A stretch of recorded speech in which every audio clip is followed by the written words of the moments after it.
Please subscribe my channel and like Koro Sobe. একটি নির্মল প্রকৃতিতে একটি উঁচু পাহাড় অবস্থিত। তার ঠিক ডান পাশে একটি গ্রাম অবস্থিত।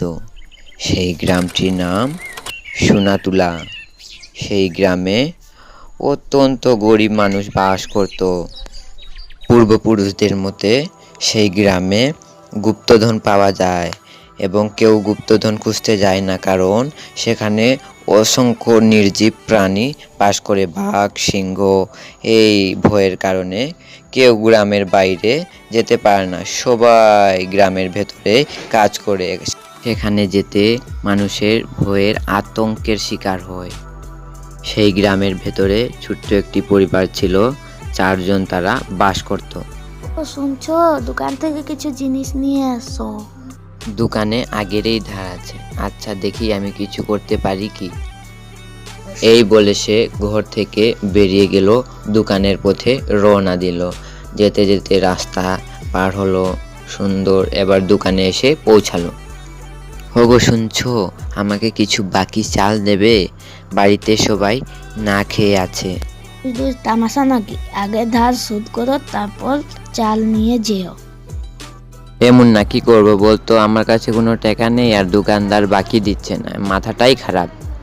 আমার দাদা বলেছেন ওখানে একটা জঙ্গল আছে, সেই জঙ্গলে গেলে সোনার খনি পাওয়া যাবে, তুই ওখানেই যা, কিছু একটা পাবি অবশ্যই। এখন কি করব, ওখানেই যেতে হবে। এই বলে সে জঙ্গলের পথে রওনা দিল। অন্ধকারে সে একটি হাতে টর্চ লাইট নিয়ে রাতের অন্ধকারে সে কোনো ভয়ে কাঁপতে কাঁপতে বেরিয়ে গেল। অবশেষে সে সোনার খনির কাছে পৌঁছে গেল এবং বলল, আমি কি স্বপ্ন দেখছি নাকি? এটি কি সত্যি নাকি? এখানটা সত্যি সোনার খনি, আহ কি মজা।